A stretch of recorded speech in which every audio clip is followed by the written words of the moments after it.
நேர்கள் அனைவரையும் ஜெயா பிளஸ் தொலைக்காட்சியினுடைய ஏனென்ற கேள்வி இந்நிகழ்ச்சியிலே நான் இன்றைக்கு மிக முக்கியமாக நமது ஆளுமைகளோடு நாம் பேசக்கூடிய மிக முக்கிய தலைப்பு, திமுக ஆட்சி முடிகிற ஒரு காலகட்டத்திலே எல்லா துறை சார்ந்தவர்களையும் அவர்கள் முழுமையாக வாக்குகளுக்காக வாக்குறுதிகளை கொடுத்து ஏமாற்றுகிற ஒரு அரசாகவும், நிர்வாக திறனின்மையால் கண்ணீரில் அரசு ஊழியர்களை அவர்கள் மாற்றியிருக்கிற ஒரு கொடுமையான நிலையில் இன்றைக்கு உலகின் மிகப்பெரிய துறைகளில் ஒன்று.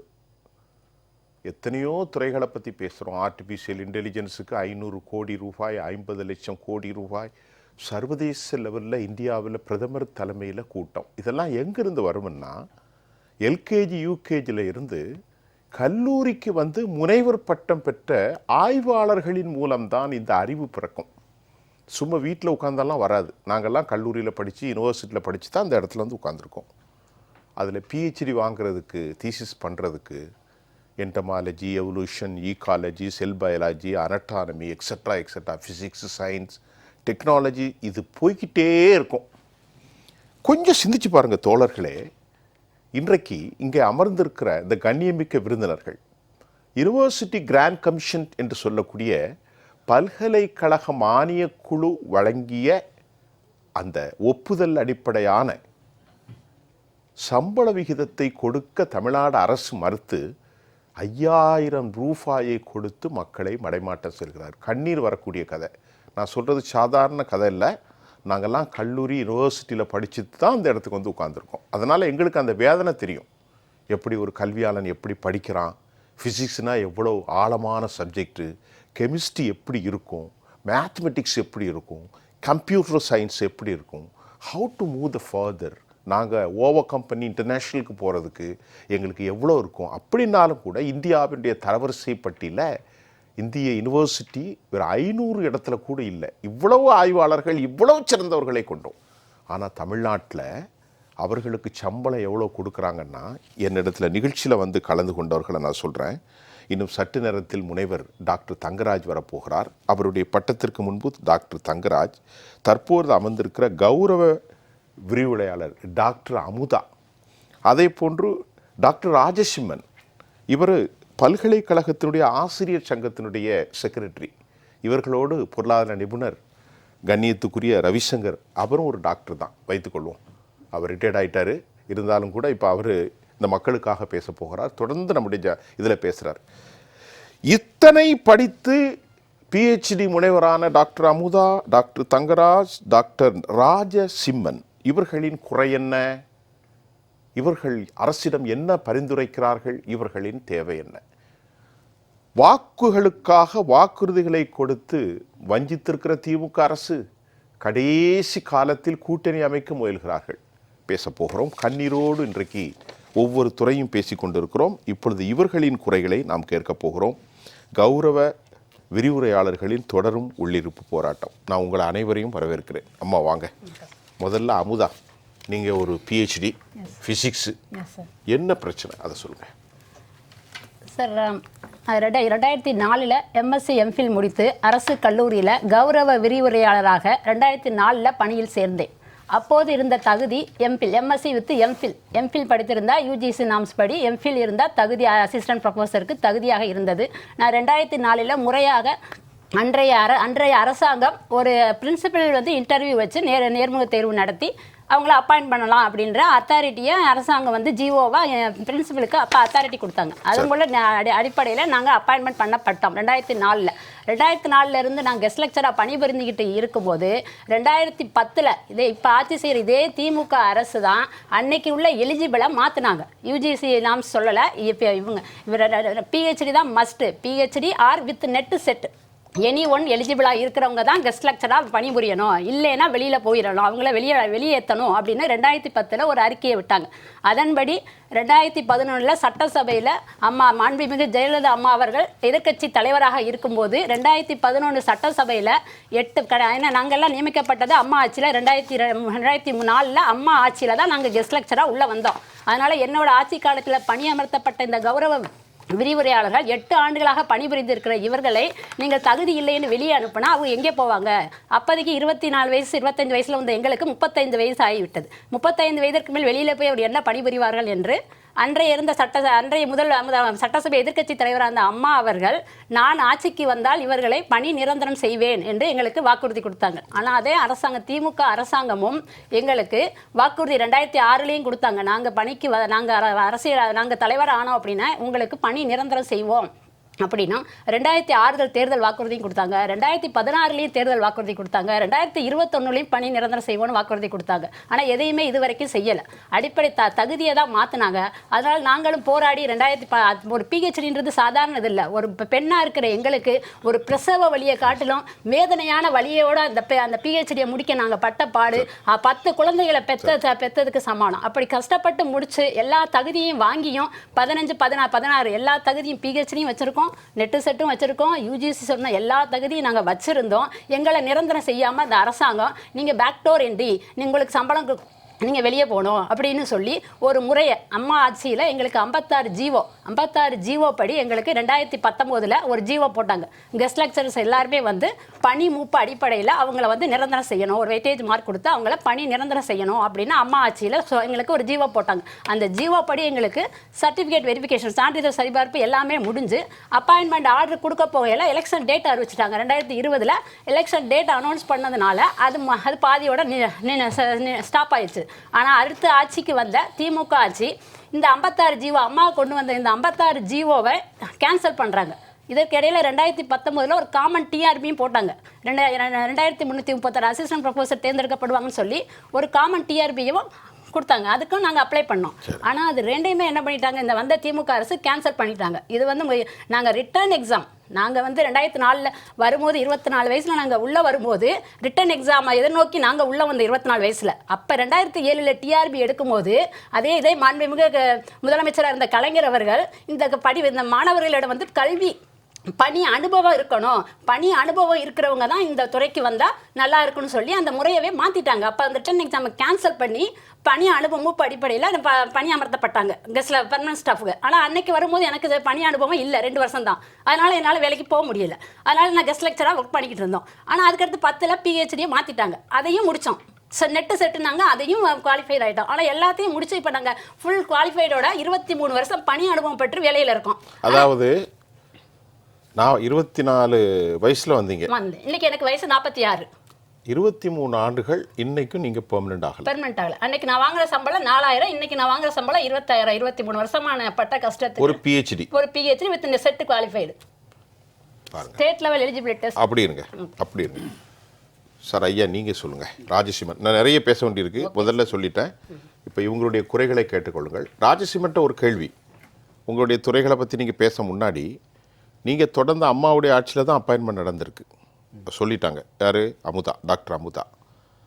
கடந்த எடப்பாடியுடைய அரசாங்கத்திலையும் போராட்டம் நடத்தினீங்களா இல்லையா? புரியுதா உங்களுக்கு? தொடர்ந்து போராட்டம். அப்போ ஸ்டாலின் உங்கள் போராட்டத்தில் வந்து கலந்துக்கிட்டாரா? உங்களுக்கு ஏதாவது வாக்குறுதி கொடுத்தாரா? ஞாபகம் இருக்கா? நிச்சயமா. நீங்கள் சும்மா என்ன பார்த்தே பேசலாம், அதாவது ஃப்ரீயாக பேசலாம். ஓகே. பல்கலைக்கழக ஆசிரியர் சங்கத்தில் இருந்து ஒரு பொறுப்பாளராக இங்கே வந்திருக்கேன் சார். சரி, ஓகே. இங்கே வந்து எய்டட் கல்லூரியினுடைய இம்பார்ட்டன்ஸை முதல்ல நம்ம தெரிஞ்சுக்க வேண்டியது இருக்குது. அதாவது நீங்கள் யூனிவர்சிட்டியினுடைய வந்து டீச்சர்ஸ் அசோசியேஷனுடைய செக்ரட்டரி, அதாவது ப்ரொஃபஸர். ஆமாம், association of university teachers. Okay. அதில் சென்னை மண்டலத்தினுடைய செயலராக இருக்கேன். சென்னை மண்டலம். அசோசியேஷன் ஆஃப் யூனிவர்சிட்டி டீச்சர்ஸ் அப்படிங்கிறது தமிழ்நாட்டில் இருக்கக்கூடிய அரசு உதவி பெறும் கல்லூரிகள் அந்த கல்லூரி எல்லாத்தையும் இணைத்து சில சங்கங்கள் இருக்குது. அதில் ரொம்ப முக்கியமான சங்கம் இந்த ஏயுடி அப்படிங்கிறது. சரிங்க. இந்த கல்லூரிகள், அரசு உதவி பெறும் கல்லூரிகள் எந்த அளவுக்கு முக்கியம் வாய்ந்தது அப்படிங்கிறத முதல்ல நம்ம தெரிஞ்சுக்கணும். ஏன்னா மக்களுக்கு அதோட இம்பார்ட்டன்ஸு சொல்லிடணும். ஓகே. கிட்டத்தட்ட 162 கல்லூரிகள் இருக்குது இப்போது அரசு உதவி பெறும் கல்லூரிகள். அரசு கல்லூரி 182. ஆமாம், அரசு கல்லூரிகள் 176 கல்லூரிகள் இருக்குது. அரசு கல்லூரி தான் நான் சொல்கிறது. அரசு உதவி பெறும் எய்டட் காலேஜஸ். இந்த 162 கல்லூரிகளும் இப்போ ஏதோ 30 வருஷமோ 40 வருஷம் அப்படி ஆரம்பிக்கப்பட்டது கிடையாது. இதெல்லாம் கிட்டத்தட்ட 150 வருஷம் 180 வருஷத்துக்கு, ஏன் கிட்டத்தட்ட இப்போது MCC காலேஜ் வந்து 200 வருஷம் ஆக போகுது இன்னும் 4 வருஷத்தில். Very good. இப்படி பழமையான கல்லூரிகள். அப்போ என்னென்னா அரசே இல்லாத காலத்திலும் இந்த கல்லூரிகள்லாம் இருந்து தான் இந்த இடத்துல கல்வி அப்படிங்கிற ஒன்றை கொண்டு வந்திருக்காங்க. அப்படிப்பட்ட கல்லூரிகளுக்கு இப்போது அரசு எந்த மாதிரியான முக்கியத்துவம் தருது அப்படிங்கிறது தான் நம்ம பார்க்க வேண்டியது. Very good. ஏன்னா இதில் இருக்கக்கூடிய ஆசிரியர் பெருமக்கள் மட்டும் கிடையாது, இதை சார்ந்திருக்கக்கூடிய மாணவர்கள், அவர்களையும் சார்ந்திருக்கக்கூடிய இந்த சமூகம் எந்த அளவுக்கு பாதிக்கப்படுறாங்க. அரசு உதவி பெறும் கல்லூரிகள்னால் ஏதோ அரசு இவங்களுக்கெல்லாம் உதவி செய்கிறது அப்படிங்கிறது கிடையாது. ஏன்னா இந்த கல்லூரிகள்லாம் அரசுக்கே ஒரு காலத்தில் உதவி செய்தது. அப்படிப்பட்ட கல்லூரிகளினுடைய நிலைமை இன்னைக்கு படும் மோசமான நிலைக்கு போயிருக்கிறது. அதில் நிறைய சிக்கல்கள் இருக்குது, ஒவ்வொன்றா நான் சொல்ல வேண்டியது இருக்குது. சொல்லுங்கள். அதில் ஃபஸ்ட்டு இப்போது நாங்கள் தொடர்ந்து போராட்டம் நடத்தி கொண்டிருக்கிறோம். அதில் வந்து கேரியர் அட்வான்ஸ்மெண்ட் அப்படின்னு சொல்கிறோம். கேரியர் அட்வான்ஸ்மெண்ட் அதாவது இந்த ஆசிரியர்கள், இதில் பணி செய்யக்கூடிய ஆசிரியர்கள் கடந்த 5 வருடங்களாக தொடர்ந்து போராட்டத்தில் ஈடுபட்டுக்கிட்டே இருக்கும். நேற்று வரைக்கும் போராட்டம் நடந்திருக்கு. 46 போராட்டங்களை நடத்தியாச்சு. இந்த அரசு வந்ததுக்கு அப்புறமா என்ன அப்படின்னா 11/1/2021 ஒரு ஜீவோ போடுறாங்க. அந்த ஜீவோவில் அரசு கல்லூரிக்கும் அரசு உதவி பெறும் கல்லூரி வேலை செய்யக்கூடிய ஆசிரியர்களுக்கு 2 பேருக்குமே சமமான ஊதியம் வழங்கப்படும் அப்படிங்கிற அந்த ஜீவோ 21 திமுக வந்த உடனே முன்னாடியே வர 11/1/2021 ஜனவரியில். ரைட். ஆமாம், முன்னாடி திமுக வந்து மார்ச் ஏப்ரல் மேல அதுக்கப்புறம் தான் அதுக்கப்புறம் தான் வந்தாங்க. ஜனவரியில் ஒரு அரசாணை இடப்பட்டிருக்கு, அது அரசால் இடப்பட்டிருக்கு. ஆனால் அந்த அரசாணையை முழுமையாக செயல்படுத்தாமல் தொடர்ந்து போராட்டங்கள் நடத்துனதுக்கு அப்புறமா 2023 அரசு கல்லூரிகளுக்கு எல்லா பெனிஃபிட்டும் வழங்கிட்டாங்க. அந்த ஜீவோவில் என்னென்ன சொல்லப்பட்டிருக்கோ அரசு கல்லூரிகளுக்கு எல்லாம் வழங்கப்பட்டு விட்டது. ஆனால் தொடர்ந்து அரசு உதவி பெறும் கல்லூரிகள் போராடி கொண்டிருக்கிறோம், அவர்களுக்கு கிடைக்கவே இல்லை. இதை சார்ந்திருக்கக்கூடிய கிட்டத்தட்ட 6500 ஆசிரியர்கள் தமிழ்நாட்டு முழுக்க இருக்கக்கூடிய அரசு உதவி பெறும் கல்லூரியில் பணியாற்றக்கூடிய ஆசிரியர்களில் 6500 பேருக்கு ப்ரமோஷன் கிடைக்க வேண்டியது இருக்குது. நீங்கள் அரசு உதவி பெறுங்க, அவங்க கவர்மெண்ட்டு. நான் வந்து எய்டட் காலேஜஸ் எய்டட் ஸ்கூல்ஸாக இருக்குது. ஆனால் இங்கே என்னுடைய ரெப்ரசன்டேஷன் அப்படிங்கிறது ஃபுல் அண்ட் ஃபுல் எய்டட் காலேஜஸில். அப்படி ராஜேஷ்மன் சார் நீங்கள் அப்படி தொடருங்க சார். இந்த அரசு உதவி பெறும் கல்லூரிகளில் இருக்கக்கூடிய ரொம்ப முக்கியமான பிரச்சனை இந்த CASன்னு சொன்னோம். ஆனால் இந்த எந்த ஒரு துறையாக இருந்தாலும் அதில் பணியாற்றக்கூடியவர்களுக்கு ஒரு குறிப்பிட்ட காலத்துக்கு அப்புறம் அவங்களுக்கு ப்ரொமோஷன் சொல்லி ஒன்று வழங்கப்படும். ஆனால் இங்கே குறிப்பாக உயர்கல்வியில் இருக்கக்கூடிய ஆசிரியர்களுக்கு முதல்ல ஊதியமே வழங்கப்படலை. ஒன்று, அங்கேயும் ப்ரொமோஷன் அப்படிங்கிறது முழுமையாக நிறுத்தப்பட்டிருக்கு அப்படிங்கிறத இங்கே பதிவு செய்யணும் சார். 2016 7th பே கமிஷன் வருது. இந்த 7th பே கமிஷனில் நமக்கு கிடைக்க வேண்டிய ஊதியத்தை தான் நாங்கள் ப்ரொமோஷனுக்கு அப்புறம் என்ன கேட்குறோம் அப்படின்னா 2021 போட்ட ஆணையை கேட்டுக்கிட்டோம். எப்படி 2016 வழங்கப்பட வேண்டியதை 2021 ஜீவோ போட்டு, ஆனால் அந்த ஜீவோவும் அரசு கல்லூரிகளுக்கு 23 தான் வழங்கப்பட்டு அரசு உதவி பெறும் கல்லூரிகளுக்கு இன்று வரையும் வழங்கப்படலை. அந்த ஜீவோலையுமே என்ன தெளிவாக மென்ஷன் பண்ணுறாங்கன்னா 16 கொடுக்க வேண்டியதை உங்களுக்கு 18 தான் எங்களால் தர முடியும். அப்போ கிட்டத்தட்ட 2 வருடம் எங்களுக்கு கிடைக்க வேண்டிய ஊதியத்தை அரசனுடைய நிதிநிலை சரியில்லை அப்படிங்கிற காரணத்தினால நாங்களே அதை ஏற்றுக்கிறோம். சரி, அரசனுடைய நிதிநிலை சரியில்லை, இப்போதைக்கு நம்ம அதை 2 வருஷத்தை விட்டு கொடுத்துடலாம் அப்படிங்கிற அளவுக்கு போனால் கூட, ஆனால் அடுத்து இப்போ 8th பே கமிஷன் வருது, 8வது ஊதியக்குழு வரப்போகுது. அப்போ இந்த 10 வருஷமாக எங்களுக்கு கிடைக்க வேண்டிய ஊதியத்தை அரசு டிஸ்கிரிமினேஷன் சொல்லுவோம். Discrimination, it's purely discrimination.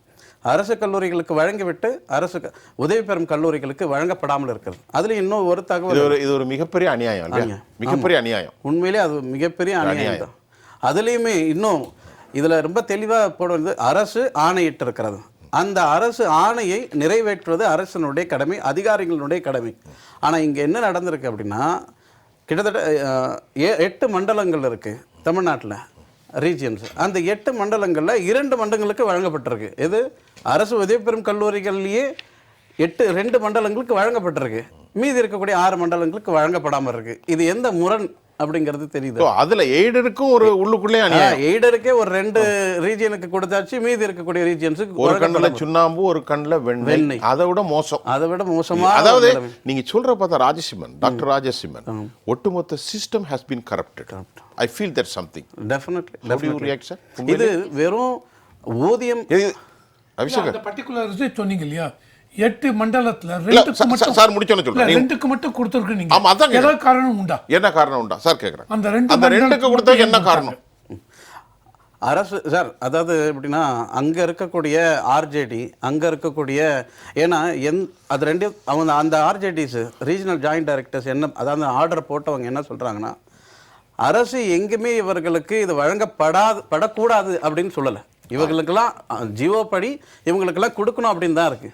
எங்கேயுமே இவங்களுக்கு கொடுக்கக்கூடாதுன்னு இல்லை அப்படிங்கிறதுல அந்த 2 ஆர்ஜேடி கொடுத்துட்டு போயிட்டாங்க, அவங்க ரிட்டையர்ட் ஆகிட்டாங்க.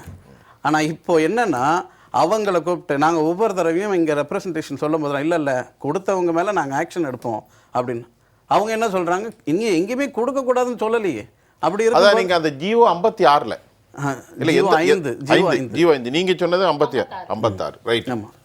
ஆனா எங்கேயும் கொடுக்க கூடாதுன்னு சொல்லப்படல. கொடுக்க கூடாதுன்னு எங்கேயுமே கிடையாது. அப்ப அதுக்கு பிரியடைஸ் என்ன காரணம்? அதுக்கு பிரியாரிட்டி என்ன காரணம்? அதுக்கு பிரிவிலேஜஸ் என்ன காரணம்? இத தொடர்ந்து தத்துவம் கண்டிப்பா என்ன காரணம்? இதை தொடர்ந்து நாங்க ரெப்ரசன்ட் பண்ணிக்கிறோம். எல்லா அதிகாரிகளும் யாரும் உங்களுக்கு கொடுக்க கூடாதுன்னு சொல்லவே இல்லை, எங்களுக்கு வழங்கப்படாதுன்னு சொல்லவே இல்லை இதுவரைக்கும்.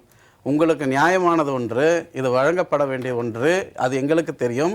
யார், நான் ஹையர் எஜுகேஷன் செக்ரட்டரியிலேருந்து கீழே டெப்யூட்டி செக்ரட்டரியிலேருந்து டைரக்டரேட் ஆஃப் காலேஜ் எஜுகேஷன்லேருந்து ஆர்ஜேடிலேருந்து எல்லாரும் அந்த உத்தரவாதத்தை கொடுக்குறாங்க. ஏன் அமைச்சர் கூட அதை உத்தரவாதத்தை கொடுக்குறார். ஆனால் இது எங்களுக்கு வழங்கப்படாமல் இருக்கிறது. இப்போ நீங்கள் அசோசியேஷன் யூனிவர்சிட்டி டீச்சர்ஸ் அசோசியேஷன் அப்படித்தானே, இது சென்னை மண்டலத்தினுடைய செக்ரட்டரி செயலர். நீங்கள் என்ன சிலபஸ், என்ன பாடம், என்ன பாடப்பிரிவு, என்ன துறை? நான் சார் தியாகராய கல்லூரியில் economics department. Economics department. Thyagaraya கல்லூரி மதுரையா? அது தியாகராஜா, இது தியாகராயா இங்கே வண்ணாரப்பேட்டை. ஆமாம், சென்னை வண்ணாரப்பேட்டை. சென்னை வண்ணாரப்பேட்டை. சரி இருங்க, நம்மோடு தற்போது இணைக்கிறார் டாக்டர் தங்கராஜ் அவர்கள், ஒருங்கிணைப்பாளராக கௌரவ விரிவுரையார். ஐயா வணக்கம்.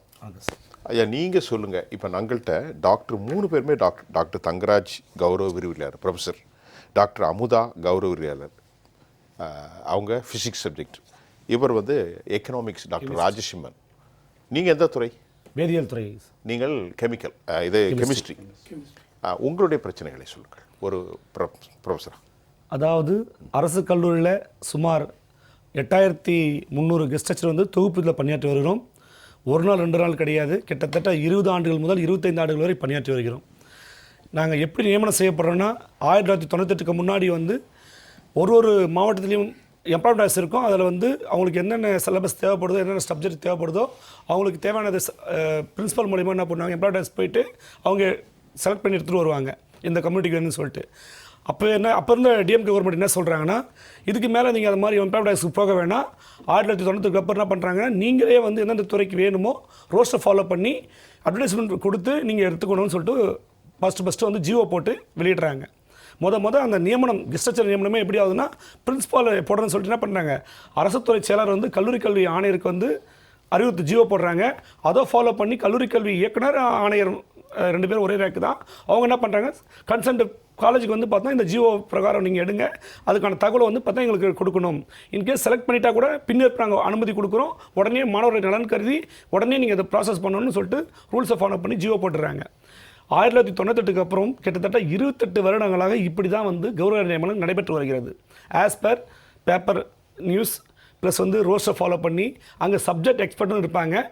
மினிமம் பிரின்ஸிபாலு 4 துறை சார்ந்தவங்க, அந்த துறையில் 2 பேர் எக்ஸ்ட்ரா கூட இருப்பாங்க. மினிமம் 4 அல்லது 5 பேராசிரியர்கள் சேர்ந்து தான் நம்ம நேர்முக தேர்வு வச்சு எடுப்பாங்க. இது வரைக்கும் இன்றைய தேதி வரை 26 ஆண்டுகளில் இப்படி தான் நியமனம் நடைபெற்று வருகிறது. இப்படி இருக்கிற சூழ்நிலையில் ஒரு துறையில் ஒரு 5 வருஷத்துக்கு ஒரு முறை ஒரு 1000 போஸ்டிங் நியமனம் செய்தால் கூட படிப்படியாக இது வரைக்கும் ஒரு 4000 போஸ்டிங் மேலே நியமனம் செய்திருக்கலாம். 30 வருஷத்தில் பார்த்தா ஒரு 6000 போஸ்டிங் பண்ணியிருந்தால் பரவாயில்ல. குறிப்பாக 2013 ஒரு 1000 போஸ்டிங் கால்ஃபர் பண்ணி 2015 நியமனம் பண்ணாங்க. அதற்கப்புறம் கிட்டத்தட்ட 11 வருஷமாக எந்த விதமான போஸ்டிங் இந்த உயர்கல்வித்துறையில் நிரப்பப்படலை. அதாவது இந்த போஸ்டிங் அப்பாயின்மெண்ட் பண்ணது அம்மா, உங்களுக்கு அப்பாயின்மெண்ட் போட்டது அம்மா உயிரோடு இருக்கும்போது. எப்போ 2013 2015 16 அவங்க சுகவீனம், அதுக்கு பிறகு அவர்கள் நோம்பு இப்பொழுது இல்லை. அதற்கு பிறகுல இருந்தே 15க்கு அப்புறம் 10 ஆண்டுகள் 11 ஆண்டுகளா எதுவுமே நடக்கல. எந்த உதவி பேசுறீங்களோ நான் ஏன் சொல்றேன், அது எதுக்குன்னா மக்களுக்கு தெரியணும். உங்களை யார் தேர்ந்தெடுத்தால், உங்களுக்கு யார் பணி நியமனம் செய்தார், அதற்கு பிறகு 11 ஆண்டுகளாக என்ன நடந்தது சொல்லுங்க. இந்த 11 ஆண்டுகளா என்ன ஆகுதுன்னா, ஒரு நாள் 2 நாள்லாம் சொல்ல பரவாயில்ல. முடியும் வரேன். ஏன்னா 20 ஆண்டுகளாக நாங்கள் தொகுப்பதிலே பணியாற்றி வருகிறோம். நீங்க எத்தனை பேட்ச், எத்தனை வருஷம் நீங்க?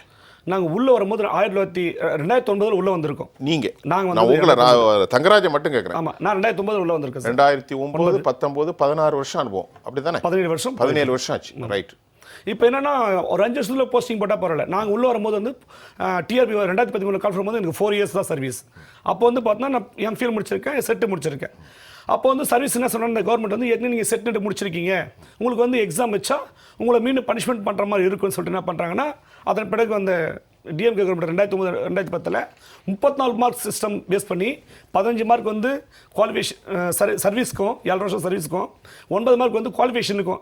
எம்எஸ்சி எம்ஃபில் வந்தால் ஒரு இவ்வளோ மார்க்கு, 6 மார்க்கு, பிஎஸ்சி 9 மார்க்குன்னு சொல்லிட்டு you have a deserved qualification. Yes, அப்படிதானே? Yes sir. மிக தரமான ஒரு குவாலிஃபிகேஷன் அப்படின்னு சொல்லிட்டு நியமனம் பண்றாங்க.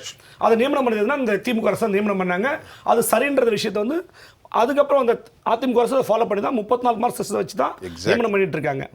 அதை பேஸ் பண்ணி தான் 56 ஜிஓ போடப்பட்டிருக்கு. கிட்டத்தட்ட 2 அரசாணை பின்பற்றி தான் 56 ஜிஓ போடப்பட்டிருக்கு. டாக்டர் அமுதா சொல்லிட்டாங்க. எஸ். இப்போ இருக்கிற சூழ்நிலையில் நாங்கள் அரசு மற்ற மாநிலம் கொடுக்குற மாதிரி ஹரியானா, பஞ்சாப்ல வந்து சம வேலைக்கு சமூதியன்ற அடிப்படையில் வந்து 57,500 வாங்கிட்டு இருக்காங்க. கிட்டத்தட்ட 4 வருடம்லாம் வாங்கிட்டு இருக்காங்க. அது மாதிரி நியரஸ்ட் ஸ்டேட் என்று சொல்லக்கூடிய கேரளாவில் பார்த்தீங்கன்னா யூஜிசி பரிந்துரை ஊதியம் வந்து 50,000 வாங்கிட்டு இருக்காங்க. டெல்லியில் வந்து யூஜிசி பரிந்துரை ஊதியம் வாங்கிட்டு இருக்காங்க. நிறைய சென்ட்ரல் யூனிவர்சிட்டிலேருந்து பார்த்தீங்கன்னா யூஜிசி பரிந்துரை ஊதியம் 50,000 கொடுத்துட்டு இருக்காங்க. தமிழ்நாட்டிலே வேற ஒரு சில இன்ஸ்டியூஷனுக்கு வந்து பார்த்தீங்கன்னா ஈவன் தோ லா யூனிவர்சிட்டி இருக்குல்ல, தமிழ்நாடு லா யூனிவர்சிட்டி வந்து பார்த்தா ஒர்க் பண்ணக்கூடிய ப்ரொஃபஸருக்கு வந்து கெஸ்ட் ஃபேக்கல்டி ப்ரொஃபஸருக்கு ஈவன் தோ 60,000 கொடுத்துட்டு இருக்காங்க. அப்போ இப்படிலாம் இருக்கும்போது தமிழ்நாட்டில் கிட்டத்தட்ட 35% தான் நிரந்தர பேராசிரியர் இருக்காங்க. அரௌண்ட் ஒரு 2000 சம்திங் தான் இருக்காங்க. 8,300 பேருக்கு மேலே கெஸ்ட் லெக்சர் ஒர்க் பண்ணிருக்கோம். இந்தியாவிலேயே வந்து உயர்கல்வி பெறும் மாநிலங்களுக்கு முதுகெலும்பாக இருக்கிறது கெஸ்ட் லெக்சர் தான். ஆனால் அதை அவங்களுக்கான ஊதியம் வந்து பார்த்தா இந்தியாவிலேயே குறைந்த ஊதியமாக 25,000 வழங்கப்படுகிறது. இந்த 25,000 எப்போ கொடுக்கணும்னா 2010 6வது ஊதியக்குழு சொன்னது. 2019 7வது ஊதியக்குழு பிரகாரம் எங்களுக்கு 50,000 கொடுக்கணும். யூஜிசி சொன்ன ஊதியம் சம வேலைக்கு சம ஊதியம் என்ற பிரகாரம் வந்து 57,000 கொடுக்கணும். இந்த ரெண்டுமே கொடுக்க தெரியல. 57,700 கொடுக்க தெரியல, இல்லை 50,000 கொடுக்குது. ஆனால் அதை விட குறைந்த ஊதியமாக, சொற்ப ஊதியமாக வந்து 25,000 கொடுக்கறதுனால கிட்டத்தட்ட ரொம்ப குறைவாக இருக்குது. நாங்கள் 17 வருஷமாக இப்போ ஒர்க் பண்ணிட்டு இருக்கோம். உண்மையிலே நாங்கள் பர்மனெண்ட் ஆகிருந்தா கிட்டத்தட்ட 2.5 லட்ச ரூபாய் இப்போ வாங்கிட்டு இருப்போம், 3 லட்சம் வாங்கிட்டு இருக்கோம். ஷாக்காகுது. தற்போது பொருளாதார நிபுணர், அரசியல் விமர்சகர் திரு ரவிசங்கர் சார், நாங்கள் அந்த 3 பேர்ட்டையும் கேட்டோம். நான் அமுதாட்ட கேட்டேன், 23 வருஷம் சர்வீஸ், 23 தானே? 23 வருஷம் ஒரு பிஹெச்டி முனைவர், நல்லா கவனிங்க. இப்போ எவ்வளோ சம்பளம் வாங்குறீங்கன்னா, நாள் ஒன்றுக்கு நல்லா கவனிங்க, 180 அரசு கல்லூரிகளில் வேலை, 180 76 அது எய்டடுக்கு கொடுக்கணும். அதுதான் ராஜ நரசிம்மன் சொல்கிறார். நரசிம்மன் சொல்கிறார், ஒரு கண்ணில் சுண்ணாம்பு, ஒரு கண்ணில் வெண்ணெய். அதில் 2 எய்டட் ஸ்கூலுக்கும் அந்த ஸ்கீமை கொடுத்துட்டாங்க. 23 வருஷமாக இந்த மனுஷி, இந்த சகோதரி 830 ரூபா சம்பளம் வாங்கிட்டு இருக்காங்க. அப்படின்லாம் நான் அமுதாவிடத்தில் கேட்டேன், ஒருவேளை யூஜிசி கிராண்ட் கமிஷன் நீங்கள் எவ்வளோ வாங்குவீங்கன்னு. நான் நினச்சிட்டேன் ஒரு 70,000 ரூபா இருக்குன்னு. என்ன சுஃபியான் சார், 2.5 லட்ச ரூபா சேலரி சார், என்ன சார் இது? ஒரு மனுஷன் 2.5 லட்சம், அதே குவாலிட்டி, அதே டிசர்வ்டு, அதே ஸ்கூலில் அதே ப்ரொஃபஸர், அதே நேரம் 2 லட்சம் 3 லட்சம். திமுக அரசு எவ்வளோ பெரிய அநியாயம் சார், சொல்லுங்கள் சார். ரொம்ப இவங்களோட கதை இதெல்லாம் கேட்கும்போது அப்படியே கண்ணில் தண்ணி வருது. ரொம்ப கஷ்டம். ஓகேவா? ரொம்ப கஷ்டம். அதாவது பிஹெச்டி படித்தவங்க சொன்னாங்க, அந்த பிஹெச்டி படித்து அந்த பிஹெச்டி பட்டம் பெறுவதற்கு, அதாவது 10 குழந்தைகளை பெறும்போது ஏற்பட்ட வலி எனக்கு இருக்கு. ஏன்னா எனக்கு தெரியும் அந்த பிஹெச்டி இதில் எந்த அளவுக்கு கஷ்டப்படணும். அதாவது இவங்க கைடுன்னு இருப்பாங்க, அந்த கைடு மூலம் இவங்க இது பண்ணும்போது அந்த அளவுக்கு ஹார்ட்ஷிப் உண்டு. ஓகேவா? கஷ்டங்கள் உண்டு. அதை முடித்து பிஹெச்டியாக வந்திருக்காங்க. ஆனால் இவர் ஒன்லி எ கெஸ்ட் லெக்சரர். பார்த்தீங்களா? ஏன் என்னங்க பிஹெச்டி முடிச்சிருக்கேன், எதனால் கெஸ்ட் லெக்சரர்? 23 வருஷமாக கெஸ்ட் லெக்சரர். இன்னொரு நண்பர் இருக்கார், 17 வருஷமாக கெஸ்ட் லெக்சரர். ராஜேஷ்மன், உங்களுக்கு எத்தனை வருஷம்? இவர் பர்மனன்ட். ஓகே, எக்கனாமிக் ப்ரொஃபஸர் இவர். இல்லை, நீங்கள் எத்தனை வருஷம் சர்வீஸ்னு? எனக்கு 10 வருஷம். 10 வருஷம் service. Right. Okay, guest lecturer. ஏன் கெஸ்ட் லெக்சருக்கு கெஸ்ட் லெக்சரர் இருந்தாலும் பிஹெச்டி வேணும். பாருங்க, ஆர்டினரி இது போகாது. MSc MPhil MA MPhil no, you should have PhD degree. கண்டிப்பா இருக்கணும். ஆமாம், ரைட்டு தான் ரைட்டு. அது ரைட்டு நீங்க சொல்லிட்டீங்க இல்லையா? அதுக்கு தக்கன அப்போ அதுக்கேற்ற சம்பளம் கொடுக்கணும் நீங்க. Right, that is my point. That is my. Okay, அதுக்கேற்ற மாதிரி சம்பளத்தை கொடுங்க. நீங்கள் என்ன பண்ணுறீங்க, யூஜிசி பே ஸ்கேல் அதில் என்ன சொல்கிறாங்க, பர்மனெண்ட் இவங்களுக்கெல்லாம் 57,000 ரூபாய் சம்பளம் கொடுக்குறாங்க. சுப்ரீம் கோர்ட் 2024 2000 யா அதில் அவங்க ஜட்ஜ்மெண்ட்டே கொடுத்துருக்காங்க, சம வேலைக்கு சம ஊதியம். அது பிரகாரம் அவன் சொல்கிறது 57,000 ரூபாய் நீங்கள் கொடுத்தாகணும் அப்படின்னு சுப்ரீம் கோர்ட் ஜட்ஜ்மெண்ட்டு. இதையும் தாண்டி இவங்க இன்னொரு கேஸ் போடுறாங்க. அந்த கேஸ்லையும் ஹைகோர்ட், சென்னை ஹைகோர்ட் சொல்றாங்க, அதுக்கு 2024 நினைக்கிறேன்.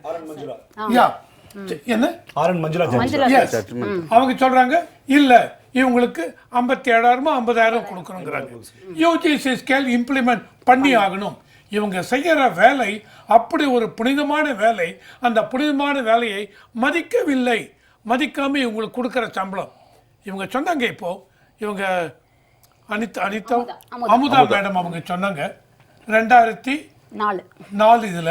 ஆனால் அப்போ ஆரம்பத்தில் 6,000 ரூபாய் சம்பளமா? 4,000. அதுக்கப்புறம் 2009 10,000. இல்லை, எனக்கு ஒரு சின்ன ஒரு இது இருக்கு. இவர் நரசிம்மன் அவர் பேசும்போதும் அவர் பேசும்போதும் கேட்டேன், 1998 இந்த ஜிஓ பாஸ் பண்ணாங்க.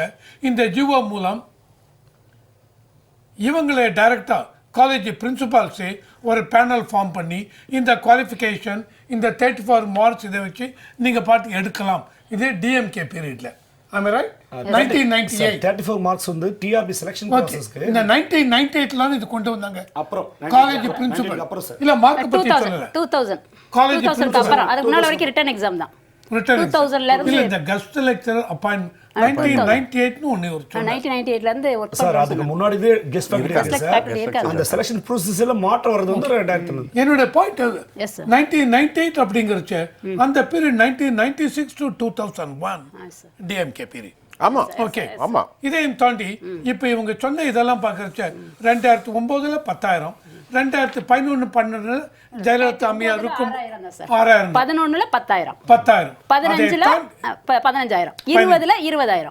ஆனா எங்களுக்கு யூஜிசி ஸ்கேல் 2010லயே 25,000 கொடுக்கணும். அத நாங்க வாங்குனதே வந்து 2023 13 வருஷத்துக்கு அப்புறம் தான் நாங்க 25,000 வாங்குறோம். சோ நீங்க 25,000 ரூபாய் கொடுக்குறீங்கன்னா என்ன உங்களுக்கு பிரச்சனை என்ன?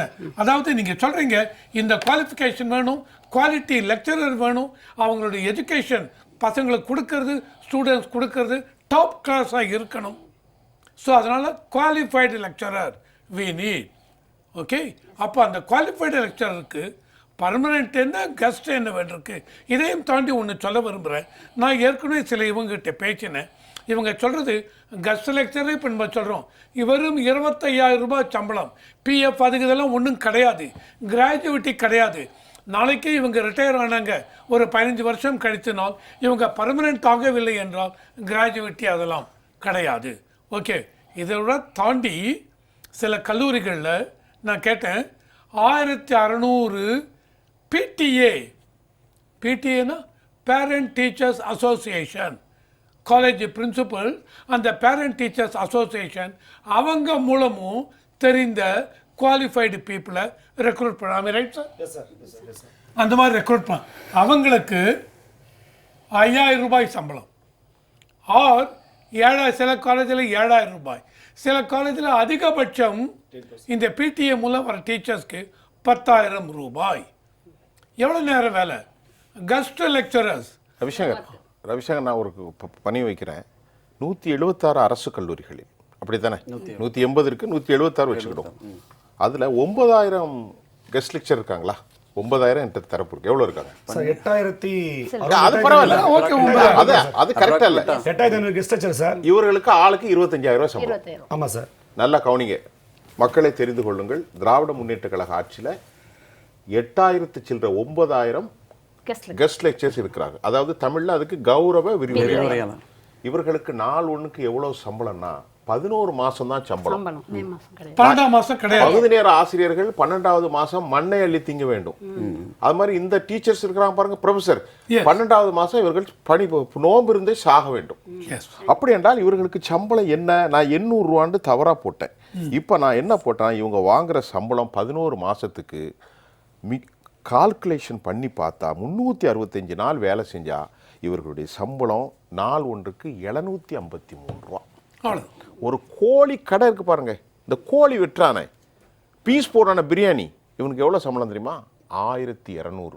மேசனுக்கு 1500. தோழர்களே, பிஹெச்டி படிச்சுட்டு தீசிஸ் பண்ணிட்டு என்னெல்லாமோ பெரிய அறிஞர்களாகி 750 ரூபாய்க்கு 10-15 வருஷமா 20 வருஷமா வேலை பார்த்துக்கிட்டு இருக்காங்க. இனி நீங்க பேசலாம், சொல்லுங்க.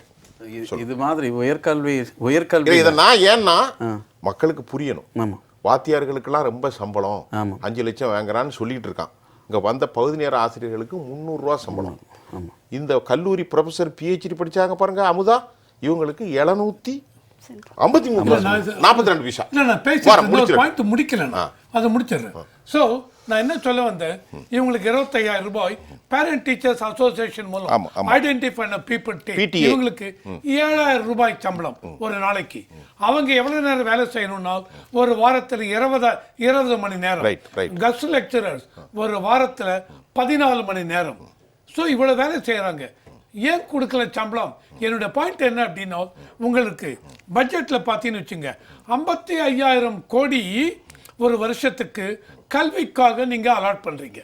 அதுல உயர்கல்விக்கு, இவங்க இதெல்லாம் உயர்கல்வி காலேஜ், இது அதுக்கு 8,000 கோடி. ஒரு உயர்கல்வித்துறை அமைச்சர் யாரு? அவர்கிட்ட பேசுனீங்களா? ஓகே, 8,000 கோடி ரூபாய் அலோகேட் பண்றாங்க. ஸோ இந்த வருஷம் 2026-27 பட்ஜெட் இன்ட்ரீம் பட்ஜெட்ல மொத்தமா கல்விக்கு 57,000 கோடி. இதுல பண்ணும்போது வேரியஸ் இது போடுறீங்க. அந்த இதுல அந்த வேரியஸ் டிபார்ட்மெண்ட் அலோகேட் பண்றதுல இவங்க சம்பளம் வருமா வராதா? இவங்க சம்பளம் எந்த இது கீழே வருது? அதெல்லாம் இப்பதான் 4 முடிஞ்சு போச்சு, 10 நாள்ல எலெக்ஷன் இருக்கு சார். இது முக்கியமா தெரியணும். மக்கள் கேட்பாங்க 55,000 கோடி ரூபாய் கல்விக்குன்னு. அந்த 55,000 கோடி ரூபாயில இந்த பணம் வருமா? இவங்களுக்கு கொடுக்கிற சம்பளம் வருமா?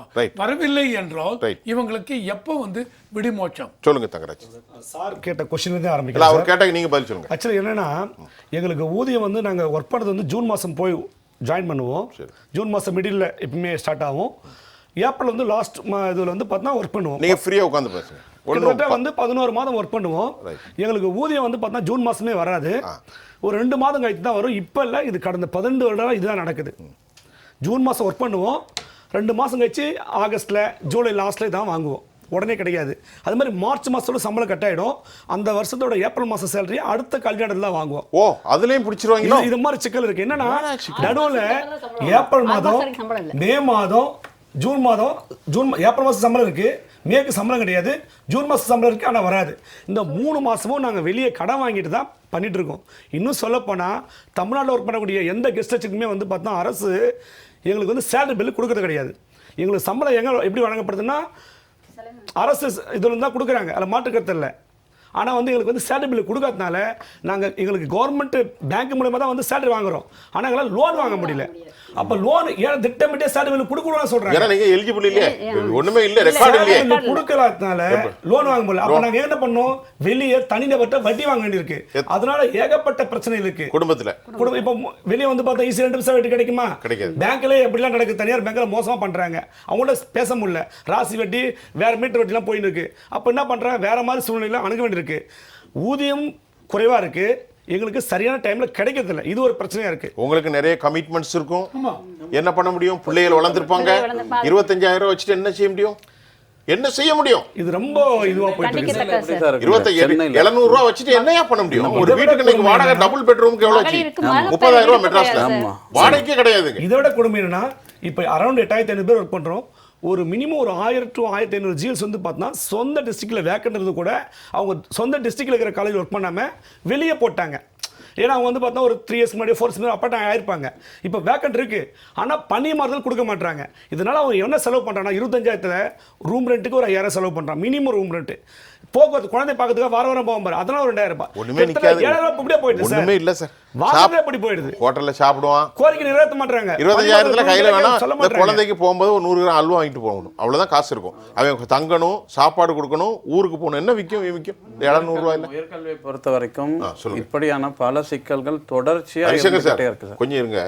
இந்த மாதிரி சமூகத்து சிக்கலை நாம பேசணும். நமக்கு ஒரு பெரிய விஷயம், ஏன்னா ரொம்ப மோசமான விஷயத்துல போயிட்டு இருக்கு. இதெல்லாம் நமக்கு பொறுப்பு இருக்கு. சொல்லுங்க. கண்டிப்பா அதான் சார், உயர்கல்வியை பொறுத்த வரைக்கும் இப்படியான பல சிக்கல்கள் தொடர்ச்சியா இருந்துகிட்டு இருக்கு. ஜிஎல் சொல்றோம், இப்போ இங்க எய்டட் இன்ஸ்டிடியூஷன் சொல்றோம். இப்போ மறுபடியும் என்னுடைய எக்ஸாம்பிளை எடுத்துப்போம்.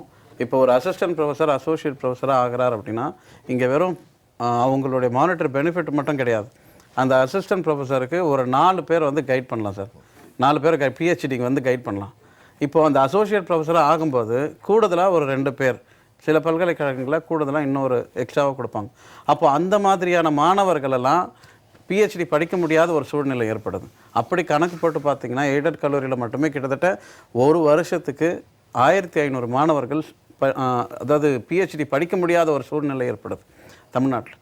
இங்கே ஊதிய முரண்பாடு பொதுவாக ஒரு பிம்பம் ஏற்படுத்தப்படுது. என்ன அப்படின்னா, ஆசிரியர்கள்னாலே இவங்க அதிகமாக சம்பளம் வாங்குறாங்க அப்படிங்கிற ஒரு பிம்பத்தை நல்லா புரிஞ்சுக்கணும். ஆசிரியர்கள் எந்த வயசுக்கு வேலைக்கு வராங்க, எந்த வயசுக்கு வராங்க? குறைஞ்சது 40 வயசாவது ஆகுது. ஒரு ஆசிரியர் ஒரு பணியில் சேர்றதுக்கு 40 வயசு ஆகுது சார். அப்போ 40 வயசு வரைக்கும் அவர் என்ன பண்ணிக்கிட்டு இருக்காரு? அவர் பிஹெச்டி முடிக்கிறதுக்கே கிட்டத்தட்ட 35 வயசு ஆயிடுது நிறைய பேருக்கு. பிஹெச்டி உடனே பண்ண முடியாது. அது ஃபர்ஸ்ட் எத்தனை அட்டெம்ப்ட் பண்ணணும், அதுக்கு எவ்வளவு கஷ்டப்படணும், எவ்வளவு ஃபீல்ட் ஒர்க் செய்யணும்.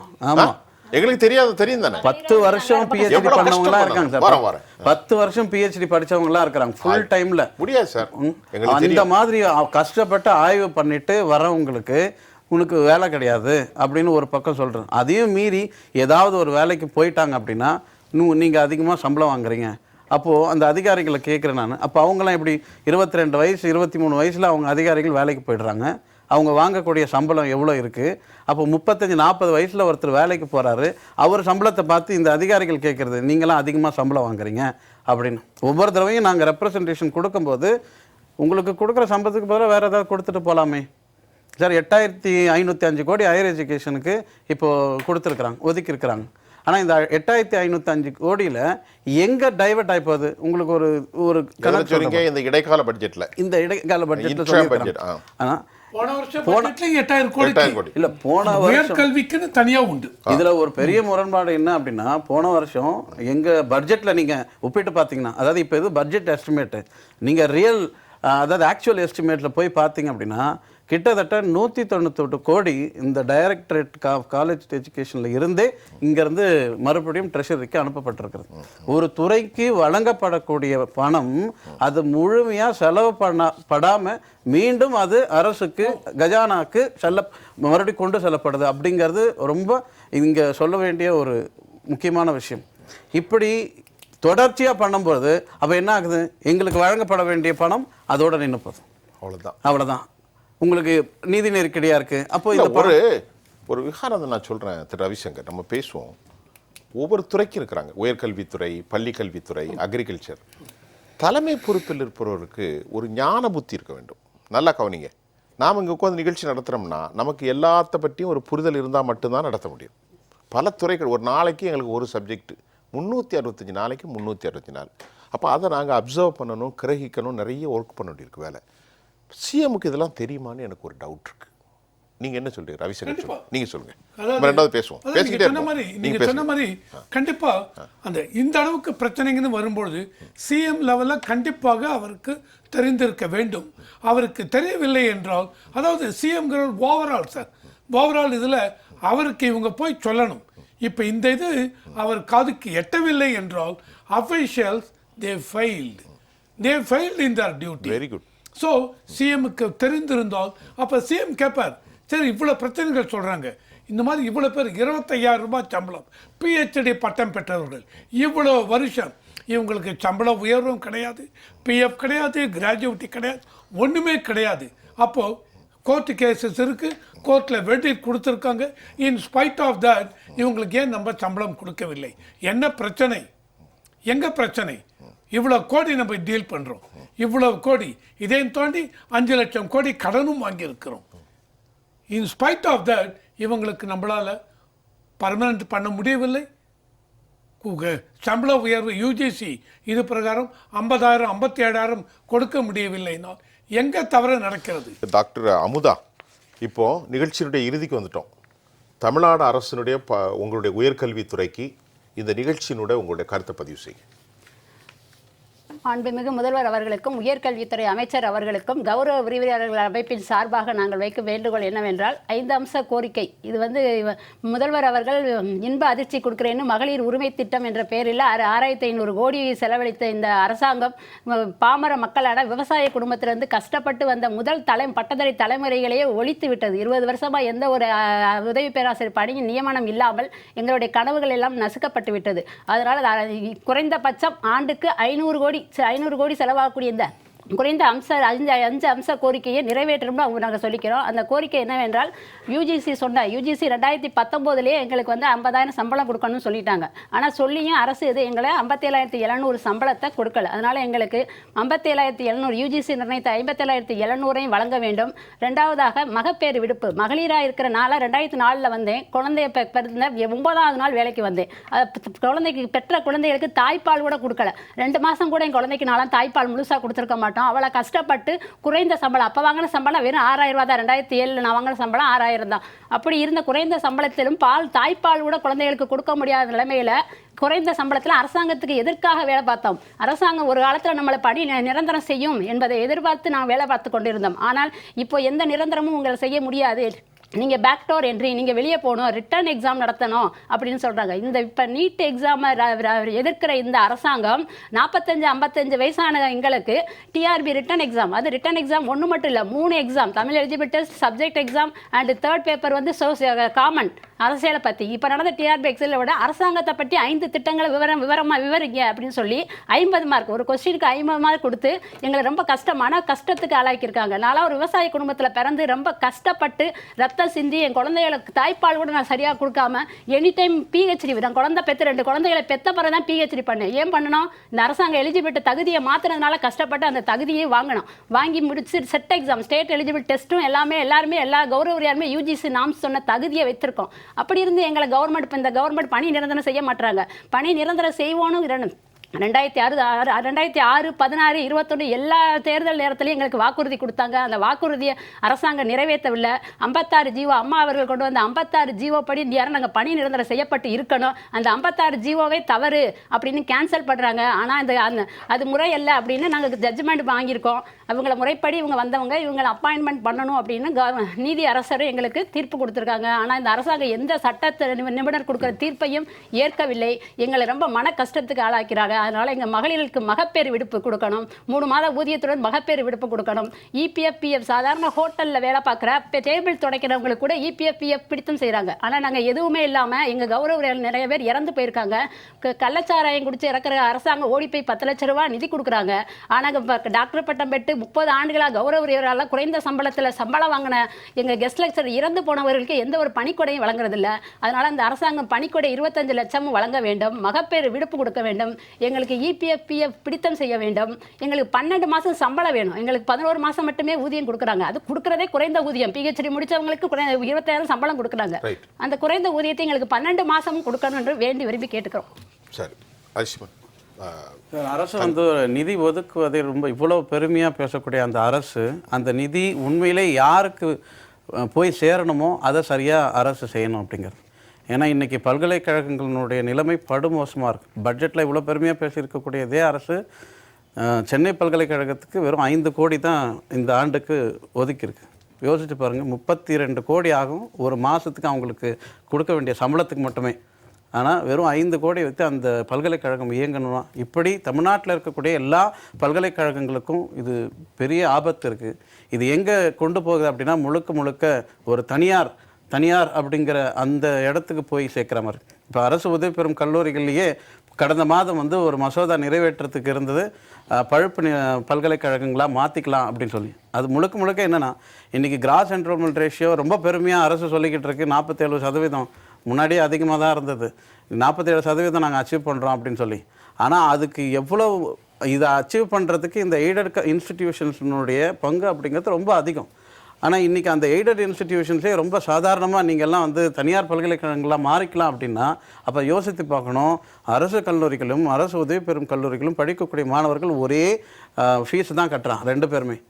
அப்போது இவனை வந்து தனியார் பல்கலைக்கழகம் மாற்றிட்டா இவெல்லாம் எங்கே போவான்? அடித்தட்டு மக்கள், ஒடுக்கப்பட்ட மக்கள், சமூகத்தில் ரொம்ப பின்தங்கிய நிலையில் இருக்கக்கூடியவர்கள்லாம் படிக்கக்கூடிய இந்த கல்லூரிகளை தனியாராக மாற்றுறதுனால அரசு என்ன செய்யும் அப்படின்னா ஒரு தலைமுறையை முழுக்க முழுக்க பின்னுக்கு தள்ளக்கூடிய முயற்சியை அரசே செய்து கொண்டிருக்கிறது அப்படிங்கிறது. அதை அந்த கைவிடணும். இங்கே இருக்கக்கூடிய ஆசிரியர்களை பாதுகாக்கணும், கல்வியை பாதுகாக்கணும். அவ்வளோ. அதாவது நாங்கள் வாங்குற ஊதியம் 25,000 வந்து பார்த்தோன்னா சிஎம்ஆர்எஃப் அப்படின்னு சொல்லக்கூடிய சீப் ரிசர்ச் ஃபெலோஷிப்னு சொல்கிறாங்க. தமிழ்நாட்டில் பிஹெச்டி படிக்கிற மாணவ மாணவிகளுக்கு ஒரு 60 பேரை செலக்ட் பண்ணுறாங்க வருஷத்துக்கு. அவங்களுக்கு 25,000 கொடுக்குறாங்க சம்பளம். எதுக்குன்னா அந்த ஸ்காலர்ஷிப் மாதிரி தராங்க. 12 மாதம் கொடுக்குறாங்க. பிஹெச்டி படிக்கிறதுக்கு 25,000 கொடுக்குறாங்க. அதே மாணவன் பிஹெச்டி முடிச்சதுக்கு அப்புறம் ஜிஎல்ல வேலைக்கு வந்தால் அதே சம்பளம் 25,000. படிக்கிறதுக்கு 25,000 கொடுக்குறாங்க. பிஹெச்டி முடிச்ச பிறகு வந்தவங்களுக்கு வந்து ஜிஎல்ல வந்தாலும் 25,000 தராங்க. அது 11 மாதம். இதை மாதிரி ஒரு பாகுபாடு இருக்கும்போது எப்படி எங்களுடைய வாழ்வாதாரம் உயரும்? ஏன்னா இங்கே பக்கத்தில் பார்த்தீங்கன்னா இது வந்து சிஎம்ஆர்எஃப்க்கு 25,000. ஆனால் இதே சிஎஸ்ஆர் நெட்டு பாஸ் பண்ணிட்டு இருக்கவங்களுக்கு எஸ்ஆர்எஃப்னு ஜேஆர்எஃப்னு சொல்லுவாங்க, ஜூனியர் ரிசர்ச் ஃபெலோஷிப்னு சொல்லுவாங்க. அவங்களுக்கு வந்து பார்த்தா 31,000லேருந்து 37,000 வந்து பார்த்தா மாதம் கொடுக்குறாங்க. நாங்கள் சம்பளத்தை விட அவங்க படிக்கிற ஸ்காலர்ஷிப் வந்து அதிகமாக இருக்குது. இது வந்து ஜேஆர்எஃப்னா அப்படி. எஸ்ஆர்எஃப்னா வந்து பார்த்தீங்கன்னா சீனியர் ரிசர்ச் ஃபெலோஷிப் 2 வருஷம் தான் வந்து ஜேஆர்எஃப் கொடுப்பாங்க. அதுக்கு மேலே பிஹெச்டி பண்ணிட்டு இருக்கவங்களுக்கு வந்து அந்த சிஎஸ்ஆர் பாஸ் பண்ணியிருந்தாலோ நெட்டு பாஸ் பண்ணியிருந்தாலோ எஸ்ஆர்எஃப்னு சொல்லுவாங்க. அவங்களுக்கு வந்து பார்த்தா கிட்டத்தட்ட 42,000 வந்து பார்த்தா ஸ்காலர்ஷிப் மட்டும் கிடைக்குது. நாங்கள் பிஹெச்டி படிக்கும்போது வாங்க ஸ்காலர்ஷிப் கூட வந்து பார்த்தா ஜிஎல்ல வேலைக்கு வந்த பிறகு சம்பளம் வாங்க முடியல. அவ்வளோ வந்து நாங்கள் பாதிப்பு உள்ளாகிறோம். 12 மாதம் ஒர்க் பண்ணுறோம். மே மாதம் வந்து பார்த்தோன்னா மாணவர் பல்கலைக்கழக எக்ஸாம் டியூட்டி பார்க்குறோம், பேப்பர் வேலேஷன் பார்க்குறோம், அது இல்லாமல் வந்து அட்மிஷன் டியூட்டி பார்க்குறோம். இன்னும் நிறைய காலேஜ் நாக் ஒர்க்குன்னு சொல்லுவாங்க. ஒரு நெக்ஸ்ட் இயர் வந்துன்னா இப்போவே வேலை பார்க்க ஆரம்பிப்போம். லீவ் டேஸ், கவர்மெண்ட் ஹாலிடேஸில் ஒர்க் பண்ணுறோம். தமிழ்நாட்டில் தமிழ் புதல்வன், நான் முதல்வன், புதுமை பெண் திட்டங்கள் வந்து மக்களுக்கு கொண்டு போகிறது, குறிப்பாக மாணவர்களுக்கு கொண்டு போகிறது ஏன்னா பர்மனன்ட் ஸ்டாப் கிடையாது. 99% வந்து பார்த்தோன்னா கெஸ்ட் ஃபேக்கல்டி தான். ஏன்னா பர்மனன்ட் ஸ்டாஃப் எண்ணிக்கை வந்து குறைவாக இருக்குது. 30% தான் பர்மனன்ட் ஸ்டாஃப் இருக்காங்க. 65-70% வந்து பார்த்தா கெஸ்ட் ஃபேக்கல்டி தான் இருக்கிறோம். இதுதான் குவாலிட்டி. இவ்வளோ விஷயம் செய்யும் போது அரசு எங்களை பாரபட்சமாக நடத்துவது நாங்கள் வருத்தப்படுறோம். எங்களுக்கு நிறைய அரசியல் கட்சி தலைவர்கள் இந்த பாடத்தில் ஆதரவு கொடுத்துருந்தாங்க. இதன் வாயிலாக அவங்களுக்கு நன்றி தெரிவிச்சுக்கிறோம். ஒரு நிமிடம் பேசுகிறேன். இவ்வளவு பேச்சிருக்காங்க. எந்த அளவுக்கு இவங்க ஆசிரியர்கள் லெக்சரர்ஸ் கஷ்டப்படுறாங்கன்னு. இப்போ இவ்வளவு அரசியல் கட்சிகளும் இதை பார்த்துருப்பீங்க. எல்லா அரசியல் கட்சிகளும் பார்த்துருப்பீங்க. இப்போ தேர்தல் நேரத்தில் உங்கள் மேனிஃபெஸ்டோ நீங்கள் கொண்டு வர போகிறீங்க. அந்த மேனிஃபெஸ்டோவில் என்னுடைய வேண்டுகோள் கொண்டு வாங்க. எந்த புதிய ஆட்சி வருகிறதோ அந்த புதிய ஆட்சி, இதே திமுக வரட்டும் இல்லை எந்த ஆட்சி வந்தாலும் உங்கள் மேனிஃபெஸ்டோவில் முதல் பாயிண்ட் இருக்க வேண்டியது இவங்களை எந்த வருஷத்துக்குள்ள 2026 மேக்கு அப்புறம் ஆட்சி எடுக்கிறவங்க அடுத்த 6 மாதம் 8 மாதத்துக்குள்ள ஒரு பிளான் கொண்டு வர வேண்டும். அந்த பிளான் பிரகாரம் இவங்க அத்தனை பேரையும் எப்படி பர்மனன்ட் ஆக்க போகிறோம், இவங்களுக்கு சம வேலைக்கு சம ஊதியம் ஒரே வேலைக்குங்கிறச்ச அது எப்படி இம்ப்ளிமெண்ட் பண்ண போகிறோம், அதை வந்து உங்கள் மேனிஃபெஸ்டோவில் கொண்டு வரணும் அப்படிங்கிறது என்னுடைய வேண்டுகோள். சொல்லுங்க. இப்போ எங்களை வந்து தகுதி நீங்கள் வந்து பேக்டோர் என்ட்ரின்னு சொல்கிற இந்த அரசாங்கம் யூஜிசி தகுதியே இல்லாதவங்களை இப்போ திருமதி சசிகலான்ற மேடத்தை சென்னை மாநில கல்லூரியில் 2022 அப்பாயின்மெண்ட் பண்ணியிருக்காங்க. அவங்க வந்து இப்போ நிர்ணயித்திருக்க யூஜிசி தகுதி பிஹெச்டியோ நெட்டு செட்டோ கிடையாது, எம்எஸ்சி வித் எம்ஃபில் தான். அப்போ பழைய நாம்ஸை வச்சு இந்த கவர்மெண்ட் இதே கவர்மெண்ட் 2022 சென்னை மாநில கல்லூரியில் வந்து திருமதி சசிகலான்ற மேடத்தை வந்து அப்போ உதவி பேராசிரியராக கௌரவ உரிமையாளராக 2009 அவங்க ஜாயின் பண்ணவங்க. அப்போ உள்ள ஆமா 2009 தான் அவங்க ஜாயின் பண்ண. எனக்கு பின்னால 2004. அது எப்படின்னா அது எந்த பேக் டோர், அது எந்த பேக் டோர்னா அரசாங்கத்தை தான் கேள்வி கேட்கிறேன். எங்களை பேக் டோர் என்ட்ரின்னு சொல்ற அரசாங்கம் ஆனா 2022 ரிட்டன் எக்ஸாம் சொல்லிட்டாங்க. உங்களுக்கு பின்னாடி ஒரு முக்கியமான விஷயம் எக்ஸாம் இப்ப நாம்ஸ் ஒரே நிமிஷம் சரி ராஜிமா ஒரே நிமிஷம் சார் சொல்லுங்க. தமிழ்நாட்டில் 41 அரசு உறுப்பு கல்லூரி வந்து பார்த்தா அரசு கல்லூரியாக மாத்திட்டாங்க. அங்க ஒர்க் பண்ண கெஸ்ட் ஃபேக்கல்ட்டிக்கு வந்து சம்பளத்தை வந்து இப்போ 25,000 மாத்திட்டாங்க. அரசு கல்லூரியை இப்படி மாத்துது. ஆனா தனியார் பல்கலைக்கழகத்தில் ஒர்க் பண்ண இது வந்து பார்த்தா அரசு கல்லூரியை மாற்றவங்களுக்கு 1,70,000 ரூபாய் சம்பளம் கொடுக்குறாங்க. இதே அரசு இந்த பாகுபாடு அண்ணாவுடைய காலத்துல வந்து எம்ஃபில் பிஹெச்டி அதாவது இன்சென்டிவ்ஸ் கொடுப்பாங்க. ஆனால் இன்னைக்கு வந்து அந்த எம்ஃபில் பிஹெச்டி இன்சென்டிவ்ஸே கிடையாது. அதுக்கு எந்த இன்க்ரிமெண்ட்டும் கிடையாது. ரைட். அது மோசமான நிலை. சரி நேர்களே, நான் ஒன்றும் சொல்கிறதுக்கு இல்லை, எப்போதும் கொஞ்சம் முடிவுரையை சொல்கிறது. கண்ணீரோடு இந்த நிகழ்ச்சியை முடிக்கிறேன், பார்த்துக்கிடுங்க. 700 சம்பளம் வாங்கி கல்லூரியுடைய பேராசிரியர்கள், அரசாங்கம் ஒதுக்குறது எதுவுமே கிடையாது. நான் முதல்வன் இதெல்லாம் ஒரே நாளில் விடியற்காலமே முதலமைச்சர் பட்டன் அமுக்குறாரு. 5000 ரூபா 6500 கோடி கொடுத்தாச்சு. இவங்களுக்கெல்லாம் ஒன்றும் கொடுக்கல. இந்த அரசு என்ன செஞ்சுக்கிட்டு இருக்கிறத நீங்கள் சிந்திச்சுக்கிடுங்க. மீண்டும் நேர்களே, நம்ம நிகழ்ச்சியில் வந்து கலந்து கொண்ட doctor Thangaraj, doctor Amudha, doctor Raja Narasimhan, பொருளாதார நிபுணர் ரவிசங்கர், உங்கள் அனைவருக்கும் நன்றி. மீண்டும் மற்றொரு களத்தில் நான் உங்களை சந்திக்கின்றேன். அதுவரை உங்கள் அனைவரிடமிருந்தும் ஜெயா பிளஸ் தொலைக்காட்சிக்காக நான் உங்கள் சுஃபியான். மீண்டும் சந்திப்போம். நன்றி.